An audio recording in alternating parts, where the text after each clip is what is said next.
Episode 57। और क्या हाल चाल, सब बढ़िया। तो बिना किसी देरी के शुरू करते हैं। और यार आप लोग छोटा सा टारगेट पूरा नहीं करवा पा रहे। 5-6 हजार व्यू आ रहे हैं लेकिन 1000 लाइक नहीं हो रहे हैं। हर को नहीं, ये वीडियो बहुत लॉन्ग होगा, इसलिए इस पर भी 1000 लाइक और 100 कमेंट करवा देना, ठीक है। उम्मीद है आप समझोगे कि इतनी लॉन्ग वीडियो है तो कमेंट पूरे लाइक पूरी हो जानी चाहिए। तो शुरू करते हैं। तो पिछले एपिसोड में आपने देखा था कि हमारा जान ट्रेनिंग करने लगा था और फिर हमें मोयान को बताया जाता है मोयान एक हेवनली फ्लेम के पास आ गई थी, मतलब कि होली फ्लेम के पास आ गई थी। लेकिन होली फ्लेम वो एविल रेस के बंदे के कब्जे में था। मोयान चलती है तो उसे छुड़ाने लगती है और एविल रेस के बंदे से लड़ने लगती है। और अब आगे अब जब ये एविल रेस का बंदा, बोला जाए तो काला कपूटा बंदा, हमारी मोयान को अपनी ओर आता हुआ देखता है ना, तो ये थोड़ा डर जाता है क्योंकि ये बहुत ही ज्यादा कमजोर था। एविल रेस का बंदा चलता है तो फिर अपनी हिम्मत कर मोयान से कहने लगता है कि लड़की, ऐसा लगता है कि आज तुम यहाँ पर सच में मरना चाहती हो। अब भाई साहब यह कहती है, एविल रेस का बंदा चलता है तो मोयान पर एक हमला कर देता है। जैसे मोयान इसका हमला होते हुए दिखती है ना, तो मोयान चलती है तो इसका हमला नहीं रोकती बल्कि अपने शरीर पर ही इसका हमला ले लेती है। लेकिन इतने में मोयान के शरीर पर एक नीले कलर का कवच चढ़ जाता है जो कि होली फ्लेम से बना हुआ होता है। अब भाई साहब जैसे ही एविल रेस वाले बंदे का अटैक मोयान के कवच से टकराता है ना, तो ये कवच चलता है तो उल्टा इसी एविल रेस के बंदे पर काउंटर अटैक कर देता है, जिस वजह से जो एविल रेस का बंदा था ना, ये यहीं पर मारा जाता है। यहीं हम दूसरी साइड का सीन देखते हैं जहाँ पर मोयान का जो नीले कलर का क्रिस्टल है ना, वो उस लाल कलर के क्रिस्टल से खींच कर एविल एनर्जी निकाल रहा था। हालांकि इस लाल कलर के होली फ्लेम के क्रिस्टल से पूरी तरह से एविल एनर्जी तो नहीं निकलती, लेकिन कुछ हद तक तो निकल ही जाती है। अब इसके बाद यहाँ पर इस लाल कलर की क्रिस्टल और मोयान के बीच आपस में बात होने लगती है। ये लाल कलर का क्रिस्टल चलता है तो मोयान से कहने लगता है कि तुम्हें पता है ना कि तुम मुझे अपने पास नहीं रख सकती, क्योंकि इस दुनिया में सिर्फ एक इंसान एक ही हेवनली फ्लेम या फिर बोला जाए तो होली फ्लेम रख सकता है, और तुम्हारे पास पहले से ही एक होली फ्लेम है, इसलिए तुम मुझे नहीं रख सकते। अब भाई साहब जब मोयान यहाँ पर इस क्रिस्टल की बात सुनती है ना, तो वो भी इस क्रिस्टल से कह देती है कि टेंशन मत लो, मैं तुम्हें लेने के लिए नहीं आ रही हूँ, मेरा एक दोस्त है वो तुम्हें एब्जॉर्ब करेगा। अब भाई साहब एक क्रिस्टल मोयान की बातें सुनकर थोड़ा सा खुश हो जाता है। अब इतने में एक क्रिस्टल चलता है तो मोयान से कहने लगता है कि हमें शायद इस माउंटेन के ऊपर चलना चाहिए, टोंग पर, क्योंकि वहाँ पर एक रियल होली फ्लेम है और वो होली फ्लेम मेरी मदद करेगी, जिससे मैं जो मेरे अंदर थोड़ी बहुत और एविल शक्तियां है ना, वो पूरी तरह से गायब हो जाएंगी। मोयान भी हाँ में सिर हिलाती है। अब इसके बाद सीन सब होता है और हमारी जान को बताया जाता है जो कि 1 महीने से लगातार ट्रेनिंग कर रहा होता है। अब ट्रेनिंग करते करते हमारी जान को 10 दिन और गुजर जाते हैं और जो जान ट्रेनिंग कर रहा था ना, वो पूरी तरह से समाप्त हो जाती है। जान चलता है तो जो डोर था ना, उसे तोड़ते हुए बाहर निकल आता है। हालांकि हमारे जान ने मन से इस डोर को नहीं तोड़ा था, उसकी जो आध्यात्मिक शक्तियां है ना, वो थोड़ी बहुत अनकंट्रोल हो गई थी, इसलिए डोर टूट गया। अब जान के यहाँ पर आने के बाद यहाँ पर जब ये तीनों बंदे, बोला जाए तो वो स्नेक गर्ल, सान्या और स्नेक किंग, तीनों के तीनों जान को देखते हैं तो वो हैरान हो जाते हैं, क्योंकि जान की पावर बिल्कुल भी नहीं बढ़ी थी। जान डाउडी लेवल के 5 स्टार के लो लेवल पर था और वो अभी भी लो लेवल पे ही था, लेकिन हमारा जान महसूस कर रहा था कि उसकी जो आध्यात्मिक शक्तियां है ना, वो बहुत ही ज्यादा बढ़ चुकी हैं। वो एक अटैक में ही डाउडी लेवल के 5 स्टार के हाई लेवल के बंदे को आसानी से हरा सकता है। अब ये लोग यहाँ से निकलने वाले होते हैं, तभी जो सान्या थी ना, वो यहाँ पर कहने लगती है कि ये महल है ना, ये भी एक प्रकार से वेपन है, इसलिए हमें भी इसे अपने साथ रख लेना चाहिए, क्योंकि आगे जो डेजर्ट का माउंटेन है ना, वो बहुत ही ज्यादा खतरनाक है। और जितना मुझे पता है वहाँ पर होली फ्लेम के अलावा एक बहुत ही ज्यादा इविल क्रिएचर, बोला जाए तो इविल वाला बंदा भी है, तो उससे निपटने में शायद ये महल हमारी थोड़ी बहुत मदद कर दे। अब भाई साहब सान्या ये कहती है, तभी ये महल चलता है तो एक वेपन में, बोला जाए तो एक रोशनी में कन्वर्ट होकर हमारे सान्या के पेट में आ जाता है, बोला जाए तो हाथों में आ जाता है। सान्या चलती है तो इसे रख लेती है। अब इसके बाद यहाँ पर सीढ़ियां आ जाती हैं और यहाँ पर ये चारों बंदे चलते हैं तो सीढ़ियों पर ऊपर आगे बढ़ने लगते हैं। अब इसी के साथ सीन सब होता है और फिर हमें मुंह फैन को बताया जाता है जो कि ट्रेनिंग कर रहा होता है। मुंह फैन चलता है तो इन दिनों में उसने बहुत सारे एविल क्रिएचरों को मारा है और उनकी एनर्जी को खा गया है, इसलिए मुंह फैन का जो पावर है ना, वो आधा लेवल बढ़ चुका है। बोला जाए तो डाउडी लेवल के 5 स्टार के मीडियम लेवल पर था, अब वो मीडियम नहीं लो लेवल पर था, लेकिन अब वो मीडियम लेवल पर आ चुका है। अब इसी के साथ दोबारा से सीन शिफ्ट होता है और फिर हमें लिटिल ए को बताया जाता है, जिसका पावर लेवल अब डाउडी लेवल के हाई लेवल के एकदम पीक लेवल पर पहुंच चुका है, बोला जाए तो 8 स्टार के एकदम पीक लेवल पर। अब इतने में हमें ग्रीन फ्रूट को भी बताया जाता है, जो कि अब जान की ओर आगे बढ़ने के लिए एक पहाड़ पर चलना शुरू कर देती है। अब हमें मतलब कि चारों की एकदम एक साथ सीन बताए जाते हैं कि चारों के चारों लोग, मुंह फैन, लिटिल ए, मोयान, ग्रीन फ्रूट और हमारा जान, चारों के चारों पहाड़ के टोंग पर जाने के लिए निकल चुके हैं। अब इसी के साथ सीन से होता है और हमें पहाड़ का एकदम टॉप सीन बताया जाता है। यहाँ पर एकदम सन्नाटा था और जैसे अपने फर्श में गैस वाले टाल से लगी होती है ना, ऐसी टाल से लगी हुई थी। इतने में सामने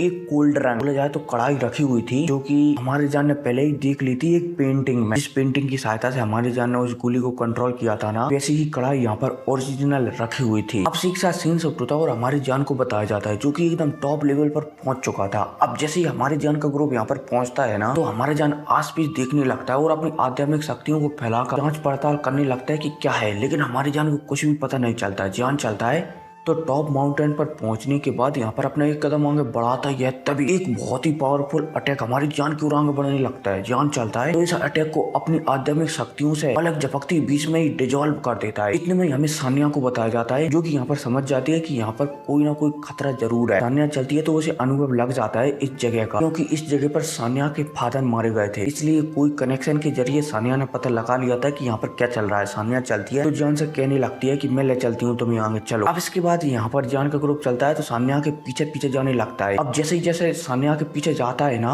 हमारा जान, तो हमें जान की तलवार में बैठी हुई लोंग ही को बताया जाता है, जो कि यहाँ पर कहने लगता है कि यहाँ का वातावरण बहुत ही ज्यादा गर्म है। इतने में हमारी जान के पास जो काले कलर का टोकन था ना, उससे भी हल्के में आवाज आती है, मतलब की जरा सी आवाज आती है कि मुझे उम्मीद नहीं थी कि यहाँ पर ब्लड डेमन क्लैन का सेकंड वाला बंदा, जो कि सेकंड नंबर पर सबसे पावरफुल है ब्लड डेमन क्लैन में, उसे यहाँ पर कैद किया जाएगा। अब इतने में हमें सानिया को बताया जाता है, जो कि लगातार आगे बढ़ रही होती है। अब जैसे जैसे सानिया आगे बढ़ रही होती है ना, तो सानिया चलती है तो अपने फादर के पास पहुंच जाती है और यहाँ पर फिर एविल बंदा मिलता है। लेकिन जैसे ही सानिया यहाँ पर आती है ना, तो यहाँ पर इनके बीच एकदम तगड़ी फाइट होती है, इस बंदे के बीच, हमारी जान के बीच और बाकी ग्रुपों के बीच, और फाइनली इस बंदे को हरा भी देती है। और हारते ही यहाँ पर सानिया के जो डैडी है ना, वो प्रकट हो जाते हैं। अब इसके बाद यहाँ पर सानिया के डैडी चलते हैं तो यहाँ पर सब कुछ बताने लगते हैं कि यहाँ पर घोस्ट डेमन क्लैन का एक बंदा, जिसके 6 हाथ हैं 3 सिर हैं और वो बहुत ही ज्यादा पावरफुल है और उसे हराना इतना आसान नहीं है, और अगर हमने उसे नहीं हराया तो जो होली फ्लेम है ना, उसे भी प्राप्त नहीं किया जा सकता। अब इनके बीच थोड़े बहुत प्लान बनते हैं और जो चलते हैं सारे के सारे, तो उस घोस्ट बंदे के लिए बोला जाए तो उस घोस्ट बंदे से लड़ने के लिए आगे बढ़ जाते हैं। हालांकि आगे बढ़ने से पहले जो सानिया के डैडी थी ना, उसने हमारी जान को सब कुछ बता दिया था कि तुम में से कोई भी उस घोस्ट बंदे से नहीं लड़ सकता, उससे निपटने के लिए मुझे ही कुछ करना होगा। अब जी आगे बढ़ते बढ़ते फाइनली वहाँ पर पहुंच जाते हैं, जहाँ पर एक बहुत बड़ी कढ़ाई रखी हुई थी और यहाँ पर जो फ्लेम थी ना, होली फ्लेम थी ना, वो भी थी। अब यहाँ पर ये मतलब कि कोई फॉर्मेशन टाइप का कुछ था, तो सानिया के डैडी चलते हैं तो इसमें चले जाते हैं इस फॉर्मेशन के अंदर, और जो घोस्ट किंग था ना यहाँ पर,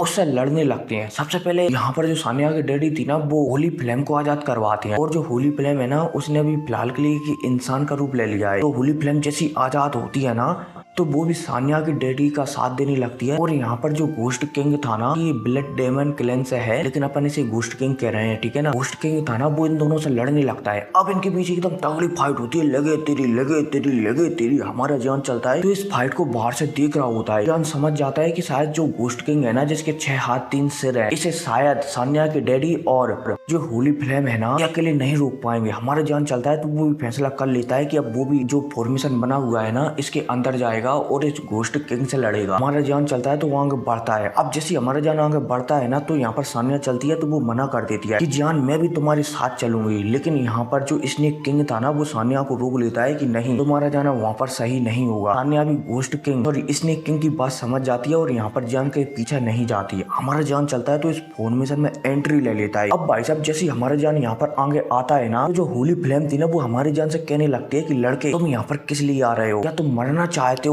हमारा जान चलता है तो होली फ्लेम से कहने लगता है कि मैं आप लोगों की मदद करने के लिए यहाँ पर आया हूँ। अब इतने में हमें ब्लड डेमन या फिर बोले तो घोस्ट किंग को बताया जाता है, जो कि जान को आते हुए देख रहा होता है। अब जैसे ये जान को आते हुए देखता है ना, तो इसकी आंखों में चमक आ जाती है। समझ जाता है कि अगर मैंने इस लड़की की बोझड़ी को परचेस कर लिया, बोले जाते इसकी बॉडी पर कंट्रोल हासिल कर लिया, तो मेरी पावर बहुत ही ज्यादा बढ़ जाएगी। अब इतने में हमें होली फ्लेम वाले आदमी को बताया जाता है। ये आदमी चलता है तो आस पास में बहुत सारे पहाड़ थे जो कि स्लेटी कलर के थे। इस स्लेटी कलर के पहाड़ चलते हैं तो आसमान में उड़ने लगते हैं, और जो फॉर्मेशन बना था ना, इसे सपोर्ट करने लगते हैं, जिस वजह से जी एविल शक्ति थी ना, बोला जाए तो घोस्ट किंग था ना, इसे दबाने लगते हैं, बोला जाए तो इसकी शक्तियां कम करने लगते हैं। इतने में हमारी जान को बताया जाता है। जान समझ जाता है कि वो इन लोगों की जान तरीके से मदद नहीं कर सकता, इसलिए जान चलता है तो सबसे पावरफुल अटैक 23 कलर का एंग्री बुद्धा लोटस बनाने लगता है और पलक झपकती हमारी जान के हाथों में एक 23 कलर का गुलाब घूमने लगता है। अब भाई साहब जैसे ही यहाँ पर सान्या के फादर यान जिन हमारी जान के हाथों में 23 कलर का एंग्री बुद्धा लोटस देखते हैं ना, तो वो भी थोड़े हैरान हो जाते हैं कि इस बच्चे के पास कुछ ना कुछ तो काबिलियत है। इधर हमें दूसरी साइड का भी सीन बताया जाता है जहाँ पर जो आसमान में पहाड़ तैर रहे थे ना स्लेटी कलर के, और जो होली फ्लेम थी वो लगातार जो ब्लड डेमन था ना उससे लड़ रहे थे, लगे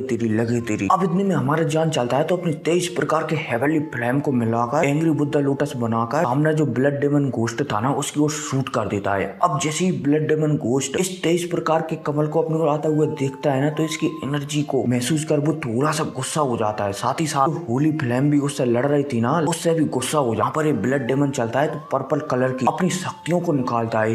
अब भाई साहब जैसे ये ब्लड डेमन अपनी पर्पल कलर की शक्तियों को निकालता है ना, तो हमें यहाँ पर ऐसा लगने लगता है कि मानो जो होली फ्लेम वाला आदमी लड़ रहा था ना, बोला जाए तो होली फ्लेम इस ब्लड डेमन से लड़ रही थी ना, वो भी कमजोर पड़ने लगती है। यहाँ तक कि हमारी जान का एंग्री बुद्धा लोटस वो भी कमजोर पड़ने लगता है इस ब्लड डेमन घोस्ट की एनर्जी के सामने। लेकिन ये ब्लड डेमन घोस्ट की एनर्जी चलती है तो ये हमारी जान के एंग्री बुद्धा लोटस और जो होली फ्लेम की पावर थी ना उसे भी डिजोल्व कर जाती है, बोला जाए तो नष्ट कर देती है। लेकिन जो घोस्ट किंग था ना, इसने इस एनर्जी के पीछे एक और छोटा सा अटैक छुपाया था जो कि इसके ब्लड से बना हुआ था। ये अटैक चलता है तो सीधा जो सान्या के फादर थे ना एल्पनेस्ट, उनकी ओर आगे बढ़ने लगता है। अब भाई साहब जब सान्या अपने फादर को, बोला जाए तो फादर के ऊपर इस प्रकार का हमला होते हुए देखती है ना, तो वो भी थोड़ी डर जाती है। इतने में हमारी जान को बताया जाता है जो कि सान्या के फादर की ओर अटैक को आता हुआ देख रहा होता है। हमारी जान चलता है साथ ही साथ होली फ्लेम चलती है तो सान्या की फादर की ओर जो ब्लड डेमन घोस्ट ने ब्लड वाला अटैक सान्या के फादर के ऊपर किया था ना, उसके बीच में आ जाते हैं और इस अटैक को रोकने लगते हैं। इतने में हमें सान्या के फादर को बताया जाता है जो कि स्वीकार कर चुके थे कि ब्लड डेमन घोस्ट के इट अटैक्स है वो जिंदा बच ही नहीं सकते और वो मारे जाएंगे। लेकिन हमारा जान चलता है और साथ ही साथ होली फ्लेम चलती है तो अपनी पावर से ब्लड डेमन घोस्ट का ये ब्लड वाला अटैक था ना इसे रोक लेते हैं। हालांकि रोकने में हमारी जान की बहुत ही सारी एनर्जी खत्म हो जाती है, यहाँ तक कि होली फ्लेम की भी एनर्जी बहुत सारी खत्म हो जाती है। फिर भी जो ब्लड डेमन घोस्ट ने अटैक किया था ना उसे रोक नहीं पाते। लेकिन इतने में जो ब्लड डेमन घोस्ट का अटैक था ना, जिसमें हमारा जान सान्या के फादर के सामने आ गया था उसे रोकने के लिए, इस अटैक का एक गोल्डन कलर की बूंद हमारी जान की छाती से लग जाती है और वो छाती के अंदर चली जाती है। हालांकि लोग ही अपनी लाल कलर की फ्लेम से उसे रोकने की कोशिश करते हैं, फिर भी रोक नहीं पाते। अब जान चलता है तो पीछे आन के गिरता है धड़ाक जमीन पर, और जो गोल्डन कलर की बूंद गई थी ना हमारी जान की छाती में, हमारी जान को ऐसा महसूस होने लगता है कि मानो उसके दिमाग को कोई कंट्रोल कर रहा है। जान चलता है तो अपनी आत्मा से अपने दिमाग पर कंट्रोल हासिल करने लगता है, लेकिन हमारा जान जितना भी कोशिश करे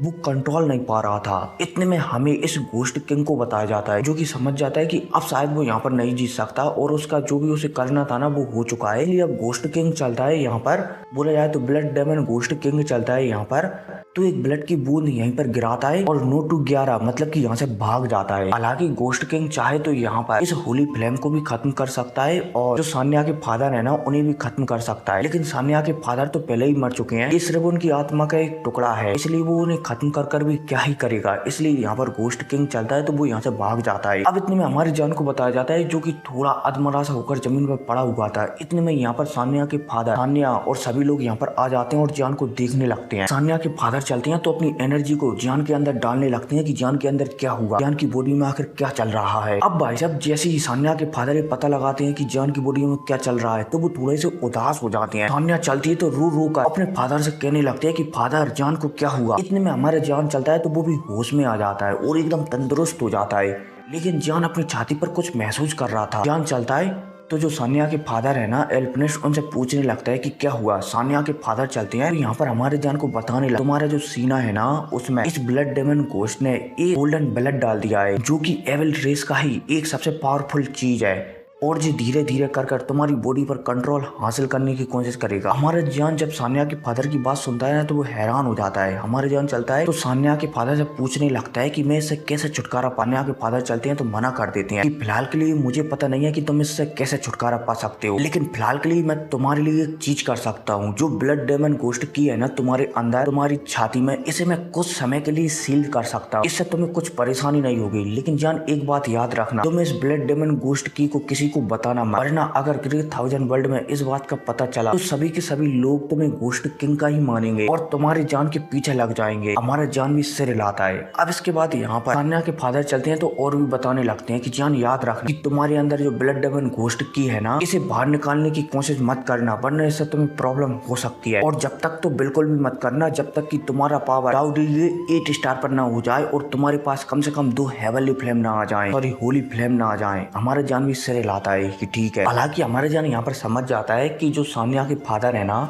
वो पहले ही मर चुके हैं और उनकी सिर्फ एक आफ्टर इमेज है। तो सान्या के फादर के पास पहले से एक होली फ्लेम थी, तो सान्या के फादर मर चुके हैं ना, तो उनकी होली फ्लेम शायद उसे ही मिलने वाली है। अब इसके बाद हमारा जान चलता है तो यहाँ पर जो टाइल्स वगैरह लगी हुई थी ना चेस जैसे प्यादे वाली, उनके ऊपर बैठकर मस्त तरीके से अपनी ट्रेनिंग करने लगता है। अब समय गुजरता जाता है और यहाँ पर जो मुंह फैन था ना वो भी आ जाता है, साथ ही साथ जो मोयान थी ना वो भी आ जाती है, साथ ही साथ लिटिल ई थी ना वो भी आ जाती है, ग्रीन फ्रूट भी आ जाती है। अब इतने में हमें लिटिल ई को बताया जाता है जो कि महसूस कर लेती है कि जान की बॉडी में जरूर कुछ ना कुछ गलत हुआ है, क्योंकि जो लिटिल ही है ना वो कहीं ना कहीं हमारी जान से कनेक्टेड है। अगर लिटिल ई को कुछ हुआ तो जान महसूस कर लेता है और जान को कुछ हुआ तो लिटिल ई महसूस कर लेता है। अब जैसे लिटिल ई को ये पता चलता है कि जान के शरीर में कुछ ना कुछ गड़बड़ हुआ है तो लिटिल ई की आंखों में से आंसू टपक आते हैं और वो तुरंत जान के पास पहुंचकर उसके सीने को देखने लगती है, साथ ही साथ बहुत ही ज्यादा गुस्सा हो जाती है कि मेरे भाई के साथ क्या हुआ। अब यहाँ पर हमें एक नाम और बताया जाता है ग्रैंडपा एल्पने, और जो नाम है ना ये है सान्या के फादर का, और जो यान जिन है ना वो एक होली फ्लेम का नाम है जो कि इंसानों के रूप में आ गई है। उम्मीद है समझ गए होंगे। अब यहाँ पर जैसे ही लिटिल ई हमारी जान के छाती में कुछ गड़बड़ देखती है ना तो वो बहुत ही ज्यादा गुस्सा हो जाती है, और जो सान्या के फादर थे ना ग्रैंडपा एल्पने, उनके ऊपर गुस्सा होने लगती है। ग्रैंडपा एल्पने चलते हैं तो वो लिटिल ई को शांत करवाते हैं कि देखो अब कुछ भी नहीं हो सकता, जो हो गया है वो हो चुका है। लिटिल ई भी शांत हो जाती है क्योंकि वो समझ जाती है कि वो ग्रैंडपा एल्पनिस्ट का कुछ भी नहीं बिगाड़ सकती। अब इतने में यहाँ पर लिटिल ई चलती है तो जो फ्लेम थी ना उससे कहने लगती है कि आप तो एक होली फ्लेम हो, तो आप मेरे भाई जान की मदद क्यों नहीं करती। यहाँ पर होली फ्लेम चलती है तो वो भी कहने लगती है कि मैं मदद जान की नहीं कर सकती क्योंकि मेरे पास मेरा होली फ्लेम क्रिस्टल नहीं है। अब भाई साहब हमें इतने में मोयान को बताया जाता है जो कि इस होली फ्लेम की बात सुनती है ना वो लाल कलर का क्रिस्टल तुरंत निकाल लेती है। अब जैसे ये लाल कलर का क्रिस्टल सामने आता है ना तो फड़फड़ाने लगता है और तुरंत जो होली फ्लेम वाला आदमी था ना उसके पास पहुंच जाता है। अब जैसे ही होली फ्लेम वाला आदमी यान जिन इस क्रिस्टल को देखते हैं ना तो वो बहुत ही ज्यादा खुश हो जाते हैं। वो समझ जाते हैं कि क्रिस्टल एवल शक्तियों से ऑर्जिनेट किया गया है। इतने में हमें ग्रैंडपा एल्पनिस्ट को बताया जाता है जो कि कुछ महसूस कर लेते हैं। ग्रैंडपा एल्पनिस्ट चलते हैं तो इस क्रिस्टल को अपने हाथ में लेते हैं और कहने लगते हैं कि तुम टेंशन मत लो, इसका मैं सही कर देता हूँ। यान जिन चलते हैं तो मना करने लगते हैं कि इससे तुम्हें प्रॉब्लम हो सकती है, लेकिन ग्रैंडपा एल्पनिस्ट चलते हैं तो यान जिन को समझा देते हैं कि देखो मेरा यहाँ से जाना तय है, तो मैं अभी चला जाऊँ या फिर बाद में, इसलिए मेरे जाने के बाद तुम इन लोगों का ख्याल रखना। अब भाई साहब ग्रैंडपा एल्पनिस्ट की ऐसी बातें सुनकर जो होली फ्लेम थे ना यान जिन वो भी सिर हिलाता है। ग्रैंडपा एल्पनिस्ट चलते हैं तो जो सान्या थी ना उसकी ओर भी देखते हैं और जो स्नेक गर्ल थी उसकी ओर भी देखते हैं और अपना ख्याल रखना है कहकर अपने काम में लग जाते हैं। अब ग्रैंडपा एल्पनिस्ट जैसे ही अपने काम में लगते हैं ना तो यान जिन था ना वो मोयान से पूछने लगता है कि इस क्रिस्टल के साथ आखिर क्या हुआ था और ये तुम्हें कहां से मिल गया था। मोयान चलती है तो यहाँ पर जो होली फ्लेम यान जिन था ना उन्हें सब कुछ बता देती है कि इसे एक एविल क्लैन के बंदे ने रख रखा था और इसे लगातार कोरेट करता जा रहा था अपनी शक्तियों से। और तो और जब मैं वहां पर पहुंची तो मैंने उस एविल बंदे को मार दिया और इस क्रिस्टल को अपने साथ रख लिया। अब भाई साहब जो हमारी मोयान थी ना ये थोड़ा गुस्से में कहती है, जिस वजह से जो मोयान का शरीर था ना उससे होली फ्लेम बाहर निकलने लगती है। अब जब यहाँ पर यान जिन मोयान के शरीर का इस तरीके से होली फ्लेम निकलते हुए देखते हैं ना तो वो समझ जाते हैं कि मोयान के पास जो होली फ्लेम है ना वो उनसे भी ज्यादा पावरफुल है। अब इतने में हमें दूसरी साइड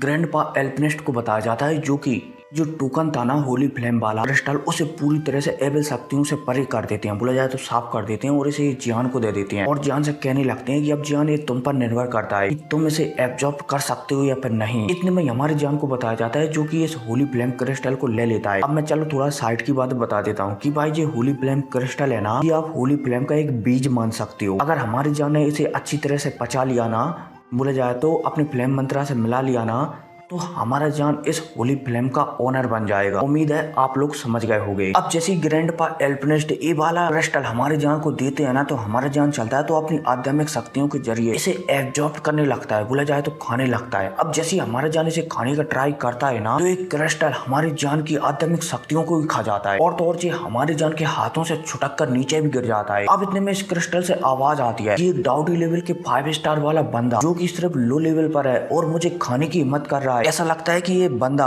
बोला जाए तो ये लड़का मेरी सच में बेइज्जती कर रहा है। अब इतने में हमें मोयान को बताया जाता है। मोयान चलती है तो जान से मना कर देती है कि जान रुको, पहले मुझे इस पर ट्राई करने दो, मैं देखती हूँ ये क्या चाहता है क्रिस्टल। अब जैसी मोयान एक क्रिस्टल को उतारती है ना, एक क्रिस्टल था ना, एक मोयान को देखकर कहने लगता है कि होली फ्लेम, तुम भी एक होली फ्लेम हो, तुम मुझसे क्या कहना चाहती हो, तुम मुझसे क्या चाहती हो। मोयान चलती है तो जो होली फ्लेम क्रिस्टल है ना, उससे कहने लगती है कि मैं तुमसे हजारों सालों से नहीं मिली, फिर भी तुम मेरे सामने इतना एरोगेंटली बात कर रहे हो, मैं तुम्हारा पूरा का पूरा एरोगेंट उतार देती अगर तुम्हारे मास्टर ने मुझसे, बोला जाए तो तुम्हारे पुराने मास्टर ने मुझसे ये ना कहा होता कि मैं तुम्हें खा नहीं सकती। अब भाई साहब जो क्रिस्टल लाल कलर का, ये भी समझ जाता है कि मोयान एक बहुत ही ज्यादा पावरफुल होली फ्लेम है, इसलिए ये भी मतलब कि अभी जो एक्शन बता रहा था ना, वो एकदम शांत पड़ जाता है। मोयान चलती है तो इससे कहने लगती है कि मैं चाहती हूँ कि तुम इस लड़के को एक चांस दो, अगर जो तुम्हारे जो भी चांस में कामयाब हो जाता है तो तुम बिना किसी रेजिस्टेंस के इस लड़की के काबू में आ जाओगे। अब जो होली फ्लेम चलता है तो ये पहले तो मना करता है, लेकिन मोयान के समझाने पर ये मान जाता है, क्योंकि मोयान लगातार जो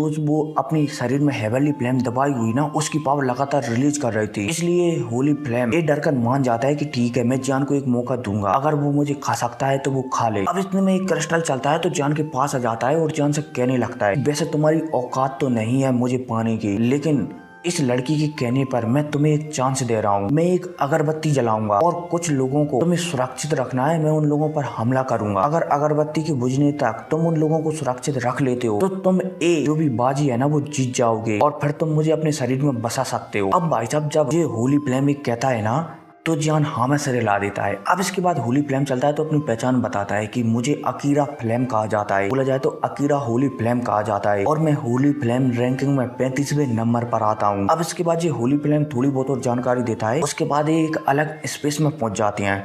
हालांकि जैसे हमारे जान यहाँ पर पहुंचता है ना, तो वो अपने सारे के सारे रिश्तेदारों को, बीबियों को याद करने लगता है, जैसे कि काइलिन, यूना, काइलिन की बेटी जाओ जाओ, बोला जाए तो सभी को याद करने लगता है। हर कोई ने इसी याद के साथ ये एपिसोड भी खत्म हो जाता है। तो मिलते हैं अगली वीडियो में, टिक केयर।